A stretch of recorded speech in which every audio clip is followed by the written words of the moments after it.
My dear students, I welcome you to the lecture of English literature. In this lecture, we are going to discuss about part 3 of Theory of the Sublime. The sublime was a subject of much discussion both as theory and as artistic practice throughout the 18th century. Sublime म्हणजे हा दैवी गुण जो आहे साहित्याचा, हा विषय खूप जास्त चर्चेचा होता. याची सिद्धांतामध्येही चर्चा झाली आणि कलात्मक पद्धत म्हणून सुद्धा पूर्ण 18व्या शतकात याची चर्चा झाली. It was also particularly important to writers of the romantic period for whom the sublime conveyed a large part of the romantic objectives. आणि खास करून हे रोमॅन्टिक रायटर्स जे होते त्यांच्यासाठी फार महत्त्वाचं होतं त्या काळातील, कारण सबलाईमनी त्यांच्यासाठी अतिशय जास्त थिमॅटिक ऑब्जेक्टिव्स दिले. सबलाईम म्हणजे या दैवी गुणांनी त्यांच्यासाठी खूप जास्त संकल्पना दिल्या आणि त्या संकल्पनासोबत त्यांना ध्येयसुद्धा भरपूर दिली. Sublimity came to signify a towering artistic achievement, a perfect transcendent combination of great thoughts, noble feeling, lofty figurative language, diction and arrangement. The 5 sources of sublimity established by Longinus. आता हे दैवी गुण आला तर याला इतकं महत्त्व आलं की याने अतिशय टावर कसा उच्च असतो तशा उच्च प्रकारची याला कलात्मक उपलब्धी मिळाली या सबलिमिटीला. आणि हा अतिशय परिपूर्ण असा आध्यात्मिक गुण आहे हा, ज्यामध्ये कशाचं कॉम्बिनेशन होतं. म्हणजे यात 5 गोष्टींचं कॉम्बिनेशन होतं. ग्रेट थॉट्स 1, उच्च विचार, 2 नोबल फिलिंग उदात्त भावना, 3 लॉफ्टी फिगरेटिव्ह लँग्वेज उच्च दर्जाची भाषा, डिक्शन काव्य लिहिण्याची उच्च पद्धत अँड अरेंजमेंट आणि त्या पूर्ण साहित्यिक कृतीचा एक आराखडा. हे 5ही सबलिमिटीचे सोर्सेस आहेत जे लॉन्गिनसने एस्टॅब्लिश केले आहेत. हे सबलिमिटीत अंतर्भूत होतात. Edmund Burke wrote a treatise on aesthetics called a philosophical enquiry into the origin of our ideas of the sublime and beautiful in 1757. Edmund बुर्केने काय केलं, मग एक लेख लिहिला सौंदर्यशास्त्रावर. त्याचं नाव ठेवलं त्याने अ फिलॉसॉफिकल एन्क्वायरी, म्हणजे आध्यात्मिक चौकशी आणि तत्त्वज्ञानाची चौकशी. कशात? Into the origin of our ideas. ते आपल्या काही संकल्पना आहे त्याचा उगम कुठून होतो. ऑफ द सबलाईम म्हणजे त्या दैवी गुणाच्या संकल्पनेचा उगम कुठून होतो. अँड ब्युटिफुल आणि सौंदर्याचा उगम कुठून होतो. 1757मध्ये त्यांनी एक मोठा लेख लिहिला, मोठा आर्टिकल लिहिलं. This was an important work in the field and his distinction between the beautiful and the sublime led to several debates regarding aesthetic theory among literary critics. आणि हे या क्षेत्रातलं महत्त्वपूर्ण कार्य होतं. आणि याचा विशेष फरक काय होता, तर सौंदर्य आणि उदात्तता यातला फरक होता त्यात. आणि त्यामुळे काय झालं, सौंदर्य आणि उदात्ततेमध्ये अनेक वादविवाद झडायला लागले. ब्युटिफुल चांगलं की दैवी गुण चांगलं, म्हणजे सौंदर्य चांगलं की दैवी गुण चांगला, यात वादविवाद व्हायला लागले. आणि त्यामुळे मग सौंदर्यशास्त्राचे अनेक सिद्धांत हे जे साहित्यिक होते, जे टीका करायचे, म्हणजे जे साहित्यिक टीकाकार होते, त्यांच्यात आता खूप डिबेट व्हायला लागले. म्हणजे सौंदर्य चांगलं की दैवी गुण चांगलं, म्हणजे beautiful or sublime. For Burke the beautiful was smooth, well formed and aesthetically pleasing. हा बुर्के जो होता त्याच्यासाठी ब्युटिफुल अतिशय सरळ स्मूथ होतं, बिलकुल वेल फॉर्म चांगल्या स्वरूपात होत आणि इस्थेटिकली प्लीजिंग सौंदर्यशास्त्रीयदृष्ट्या खूप मनाला सुख देणारं आहे. म्हणून ब्युटिफुल चांगलं आहे. The sublime on the other hand was associated with powerful emotions, with awe and wonder and with notions of vastness and इमेन्सिटी.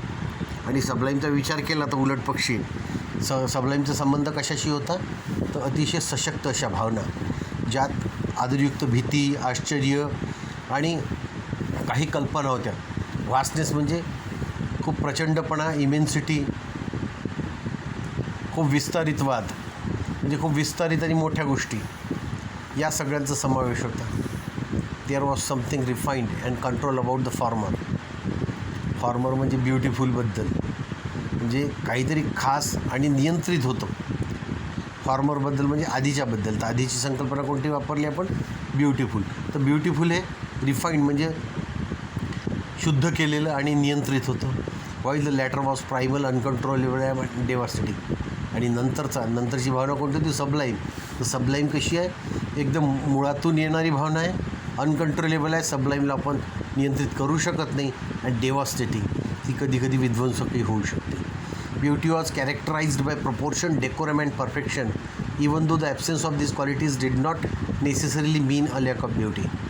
आता सौंदर्याचं वैशिष्ट्य काय होतं? तर प्रपोर्शन, प्रमाणबद्धता, डेकोरम, विशिष्ट नियम, आणि परफेक्शन, अचूकता. भले या तिन्ही गोष्टी जरी नसतील तरी आपण असं म्हणू शकत नाही की बा तिथे सौंदर्य नाही, पण सौंदर्य असेल तर हे 3 गुण आवश्यक आहे. कोणते कोणते? Proportion, decorum and perfection.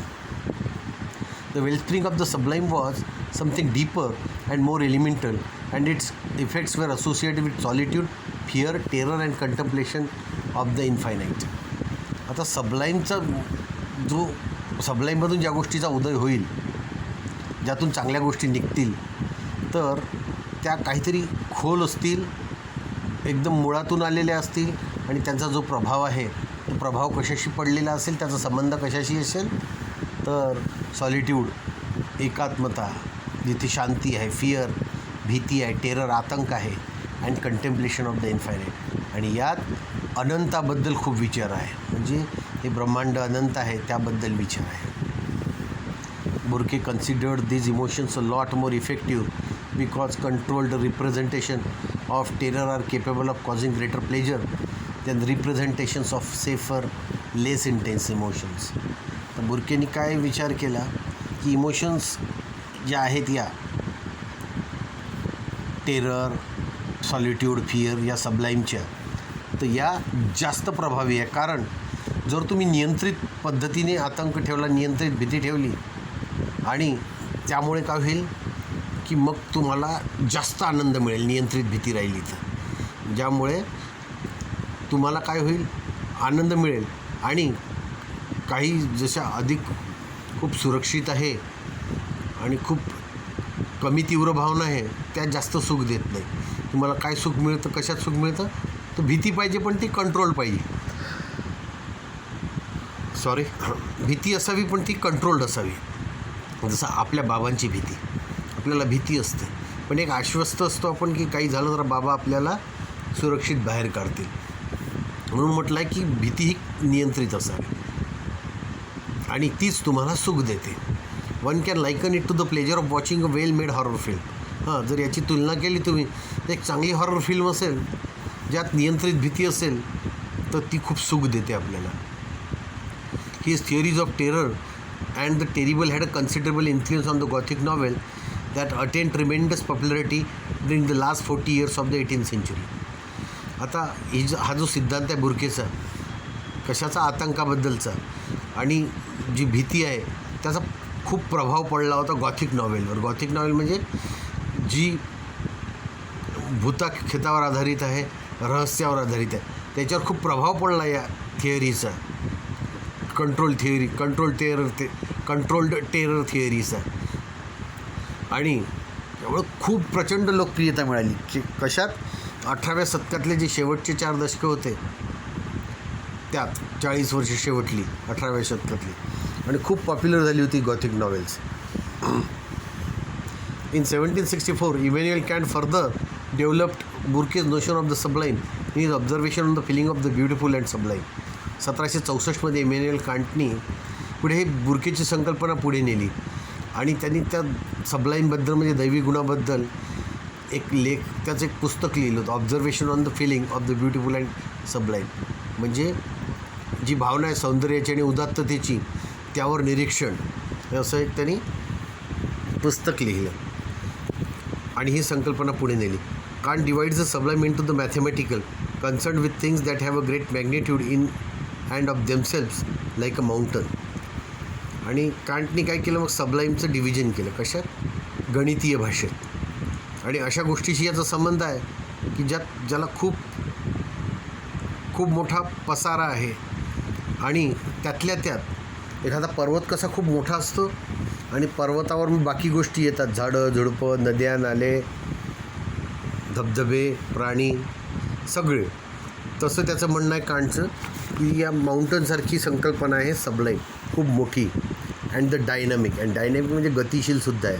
Things that have a magnitude of force in relation to us. आणि ज्याला कशाचा गुण आहे? फोर्स, ज्यात ताकद आहे. आणि पर्टिक्युलरली अवर विल, आणि खास करून आपल्याशी संबंधित आहे आपली इच्छाशक्ती. Like a powerful storm. आपली इच्छाशक्ती कशी असते? तर एखाद्या वादळासारखी असते, शक्तिशाली वादळासारखी. म्हणून माणूस काहीही करू शकतो इच्छाशक्तीच्या जोरावर. The mathematical sublime is defined as something absolutely large. हा मॅथमॅटिकल सबलाईम जो आहे गणितीय भाषेत, तो त्याला खूप मोठा आहे म्हणून त्याची व्याख्या केली गेली आहे. प्रचंड मोठा. That is large beyond all comparison. आणि असं म्हणणं आहे की इतका मोठा आहे तो की कोणतीच तुलना लागू पडू शकत नाही. आपल्या कल्पनेच्या पार मोठा आहे. The mathematically sublime is the properly sublime because they are ideas of reason like absolute totality or absolute freedom. आता मॅथमॅटिकल सबलाईम जो आहे गणितीय दैवी गुण, हा खऱ्या अर्थी योग्य असं सबलाईम आहे. कारण यात अशा संकल्पना आहे, यात बुद्धीचा असा तर्क आहे की ज्यात संपूर्णता येते आणि संपूर्ण स्वातंत्र्य पण आहे. म्हणजे यात आपण सबलाईममध्ये कोणाला बांधून ठेवू शकत नाही. However for Kant the sublime is not simply about aesthetics. तरी कांटसाठी सबलाईम म्हणजे फक्त हा दैवी गुण जो आहे सौंदर्यशास्त्राशी संबंधित नाही आहे, but rather part of his extremely complex argument of moral philosophy. आणि तो म्हणतो हा काहीसा भाग अतिशय गुंतागुंतीचा एक माझा प्रतिवाद आहे बा, ज्याला मी नैतिक तत्त्वज्ञान म्हणतो.